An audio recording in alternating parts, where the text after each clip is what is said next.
जी हाँ, नमस्कार दोस्तों। मैं आप सभी का भाई, आप सभी का दोस्त जितन कुमार। आप देख रहे हैं जेबी भोजपुरी न्यूज। अभी अभी एक बहुत ही बवाल का अपडेट निकल के आया है नीलकमल सिंह जी का, जो कि बहुत ही बवाल का सॉन्ग है। इस सॉन्ग का बोल है मोहब्बत पे भारी नौकरी सरकारी, जो कि बहुत ही बवाल का सॉन्ग है। भोजपुरी सॉन्ग है, लोकगीत है, जो कि बहुत ही कमाल का सॉन्ग है। इस सॉन्ग का बोल है मोहब्बत पे भारी नौकरी सरकारी, जो कि बहुत ही कमाल का सॉन्ग है।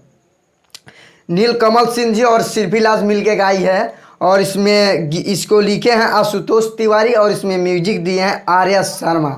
आर्या शर्मा जी म्यूजिक दिए हैं, जो कि बहुत ही कमाल का म्यूजिक देखते हैं। तो फाइनली मैं बता दें कि कल सुबह 5 अक्टूबर के सुबह 6 बजे world wide record Bhojpuri YouTube channel पे आप सभी को वीडियो देखने को मिल जाएगा। जी हाँ, मैं बता दूं कि मोहब्बत पे भारी नौकरी सरकारी world wide record Bhojpuri YouTube channel पे कल सुबह 6 बजे आप सभी को वीडियो देखने को मिल जाएगा।